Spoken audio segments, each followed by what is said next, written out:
अस्सलामु अलैकुम वरहमतुल्लाहि वबरकातुहू। दोस्तों, आज मैं आपके सामने एक ऐसे बातों को एक्सपेरिमेंट करने वाला हूँ, एक ऐसी बात आपको बताने वाला हूँ जो कि बहुत ही दर्दनाक और बहुत बेखौफ वो बात है।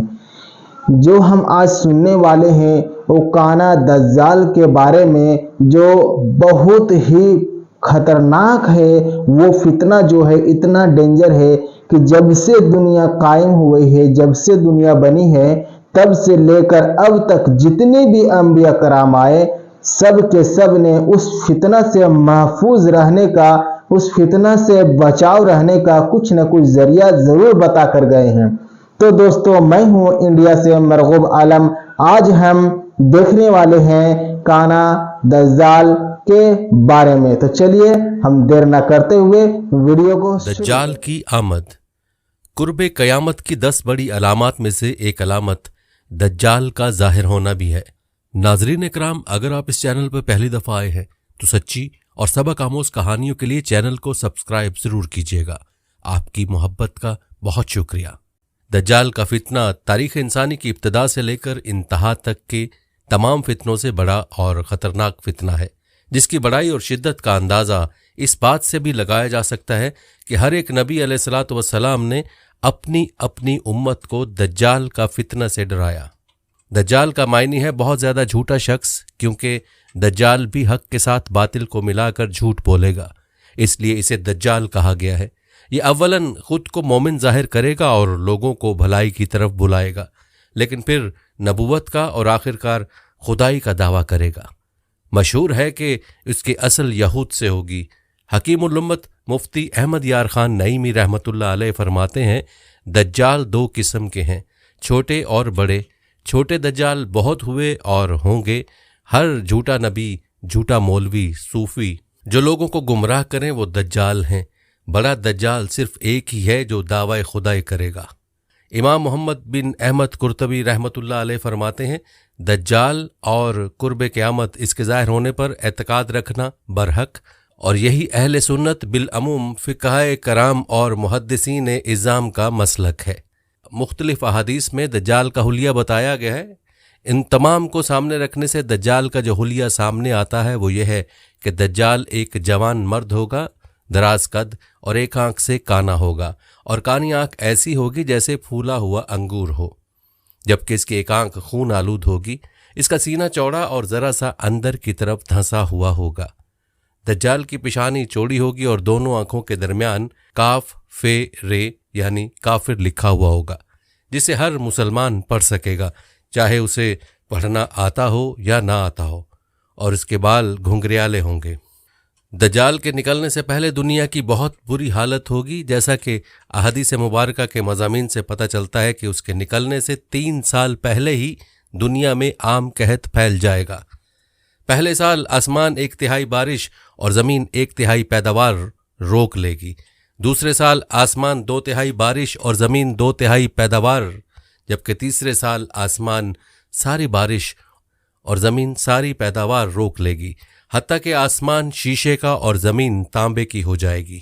उस खुश्क साली के सबब तमाम चौपाए हलाक हो जाएंगे, फितने और कत्लो गारत गरी आम हो जाएगी, आदमी एक दूसरे को कत्ल और जिला वतन कर रहे होंगे। तब दज्जाल मशरिक की समत एक असबहान या खुरासान नामी शहर से निकलेगा। ग़िज़ाई कहत के अलावा इल्मी और रूहानी कहत भी बरपा होगा। दीन के सिलसिले में लोगों में ज़ौफ़ पैदा हो चुका होगा। उलमा और दीनदार लोगों की किल्लत होगी। दज्जाल ज़मीन पर 40 दिन रहेगा, जिनमें से एक दिन 1 साल के बराबर, एक दिन 1 माह के बराबर और एक दिन 1 हफ्ते के बराबर, जबकि बाकी अय्याम साल के आम दिनों की तरह होंगे। इस मुद्दत में दज्जाल अपने गधे पर सवार होकर सारी दुनिया का चक्कर लगाएगा। गधे का जुस्सा इतना बड़ा होगा कि दोनों कानों के दरमियानी फासला 40 हाथ के बराबर होगा, और इस गधे की रफ्तार का यह आलम होगा कि 1 कदम उठाएगा तो 1 मील की मुसाफत तय करेगा, और रुए ज़मीन का कोई मैदानी, सहराई और पहाड़ी इलाका ऐसा बाकी नहीं बचेगा कि जहां वो ना जाए। अलबत्ता मक्का मुकरमा और मदीना तैयबा पर फरिश्तों का पहरा होने की वजह से उनमें दाखिल ना हो सकेगा, बल्कि मदीने के बाहर दलदली ज़मीन में पड़ाव करेगा और मदीना पाक में जलजले के 3 झटके आएंगे, जिसकी वजह से हर काफिर और मुनाफिक मदीना से भाग निकलेगा और दज्जाल से जा मिलेगा। उस रोज मदीना पाक हर मुनाफिक और फासिक मर्द औरत से खालिस व पाक हो जाएगा। इसीलिए उस दिन का नाम योमुल खल्लास भी है और बाज रिवायत के मुताबिक बैतुल मुकद्दस और कोहतूर पर भी नहीं जा सकेगा। दज्जाल तरह तरह के शौबदों के जरिए लोगों का ईमान बर्बाद करने की कोशिश करेगा। हदीस मुबारका में है कि दज्जाल के साथ रोटियों के पहाड़ होंगे। दज्जाल के पैरोकारों के अलावा बाकी लोग सख्त तकलीफ में होंगे। उसके साथ 2 नहरें होंगी, जिनमें से एक को जन्नत और दूसरी को दोज़ख कहेगा। दर हकीकत जिसे वो जन्नत का नाम देगा वो दोज़ख, और जिसे वो दोज़ख का नाम देगा वो जन्नत होगी। उसके कहने पर आसमान से बारिश बरसेगी और लोगों के सामने वो एक शख्स को कत्ल करके फिर जिंदा कर देगा। दज्जाल के फितनों की वजह से अहले ईमान सख्त परेशानी और तंगी के आलम में भाग कर दुखान नामी एक पहाड़ में पनाह लिए हुए होंगे, लेकिन दज्जाल उनका पीछा करके पहाड़ का घेरा कर लेगा। अहले ईमान सख्त भूख और तकलीफ में मुब्तला होंगे। तब अल्लाह पाक हज़रत सैयदना ईसा अलैहिस्सलाम को नाजिल फरमाएगा। हज़रत सैयदना ईसा अलैहिस्सलाम को देखते ही दज्जाल ऐसे खुलेगा जैसे पानी में नमक घुलता है, और आप अलैहिस्सलाम दज्जाल को मकाम लुत्फ पर कत्ल करें और उसके पैरोकारों में से किसी एक को भी जिंदा न छोड़ेंगे। एक मर्तबा मैं समंदर के सफ़र पर निकला। मुसाफिरों की कुल तादाद 30 थी और हम सब एक कश्ती पर सवार थे। हमारा सफ़र इंतहाई इत्मीनान के साथ कट रहा था कि अचानक हवा चलना शुरू हो गई और समुद्र में तूफान आ गया। इस शदीद हवा और तूफ़ानी लहरों के हमारी कश्ती और समुद्र में मौजूद दीगर कश्तियाँ डोलती जातीं।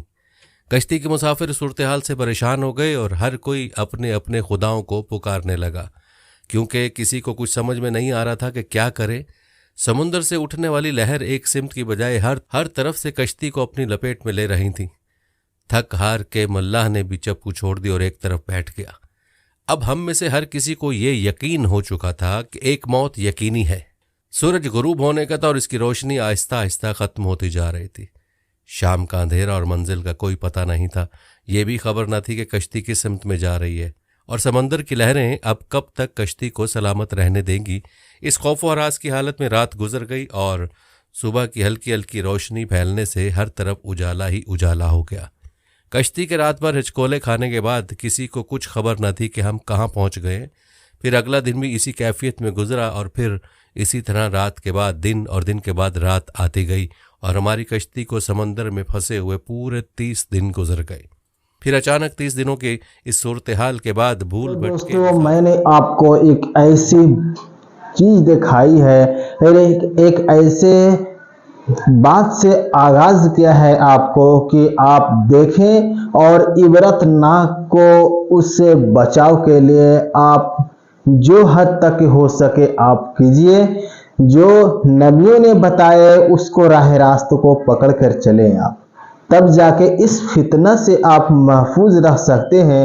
वरना अगर जिसने दज्जाल के चंगुल से बच गया और अल्लाह के राह रास्ते पे चला तो कामयाब हो गया, नहीं तो वो जिसने और दज्जाल के हाथ में आ गया तो वो नाकाम हो गया।